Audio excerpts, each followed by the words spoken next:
নমস্কার, আপনারা দেখছেন টাইমস বাংলা ডিজিটাল। আমি শঙ্কর আপনাদের সাথে।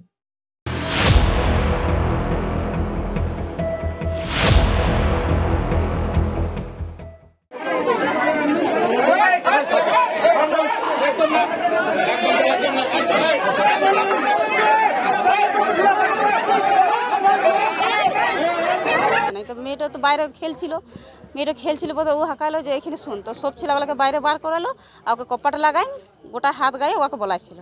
এটার জন্য মেয়েটা ঘরে বলে নাই, তো বন্ধুবিকে বলছে যে এমনি ব্যাপার, বুড়াটা এমনি করছে। দিয়ে পরে আবার দিয়ে পরে আজকে টিউশনে পড়েছিল, টিউশনে পড়ে থেকে ওর টিউশনে দিদিমণিকে বললো যে এমনি ব্যাপার। তো ওর মা ওর কাছে গেলে যে তুমি তোমার মেয়েটাকে কোনো তাক ঝাঁক দিচ্ছি না, কী করছে কি স্কুলে না করছে, ওটা শুধু কথা বলেছে। ওটার জন্য আমরা এই ঘটনা ঘটেছি।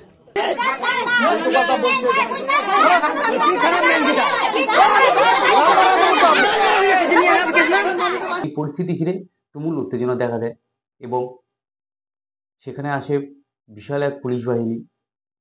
বৃদ্ধকে গ্রেপ্তারও করা হয় এবং যে অভিযুক্ত তার বাড়ি ভাঙচুর করা হয়। আমরা সম্পূর্ণটা দেখে নেব ভিডিওর মাধ্যমে। 8 বছরের বালিকাকে শ্লীলতাহানির অভিযোগে গ্রেফতার এক বৃদ্ধ। উত্তেজনা ডাবর গ্রামে। 8 বছরের এক বালিকাকে শ্লীলতাহানির অভিযোগে গ্রেফতার করা হলো এক বৃদ্ধকে। ঘটনায় উত্তেজনা ছড়ায় ডাবর গ্রামে। জানা যায় যে আদিবাসী সমাজের 8 বছরের বালিকার ওপর শ্লীলতাহানির অভিযোগ ওঠে সালানপুর থানার ডাবর গ্রামেরই এক 72 বছর বয়সী ব্যক্তির ওপর। এই অভিযোগে আদিবাসী সম্প্রদায়ের মানুষ ক্ষোভে ফেটে পড়েন। অভিযুক্ত ওই ব্যক্তির বাড়ি ঘিরে তুমুল বিক্ষোভ দেখান ওই বালিকার পরিবার ও গ্রামের আদিবাসী সম্প্রদায়ের মানুষেরা। পরিস্থিতি উত্তাল হয়ে উঠলে ঘটনাস্থলে আসে বিশাল পুলিশ বাহিনী। পরে উত্তেজিত আদিবাসী সম্প্রদায়ের মানুষদের হাত থেকে কোনো রকমে অভিযুক্ত ব্যক্তিকে উদ্ধার করে পুলিশ। গোটা ঘটনার লিখিত অভিযোগ দায়ের করা হয় সালানপুর থানার রূপনারায়ণপুর পুলিশ ফাঁড়িতে। ডাবর গ্রামের সুবোধ মাহাতো নামে অভিযুক্ত ওই ব্যক্তিকে গ্রেপ্তার করেছে পুলিশ। সুবোধ মাহাতোর বড় ছেলে কংগ্রেসের নেতা বলেও জানা যায়।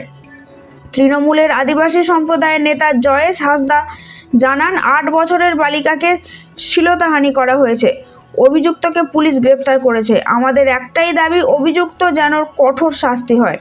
এই প্রসঙ্গে গ্রামবাসীরা জানান, বিভিন্ন প্রলোভন দেখিয়ে গ্রামের এক মন্দিরে নিয়ে গিয়ে দরজা বন্ধ করে ওই বালিকার সাথে কয়েকদিন ধরেই শ্লীলতাহানি করা হয়েছে।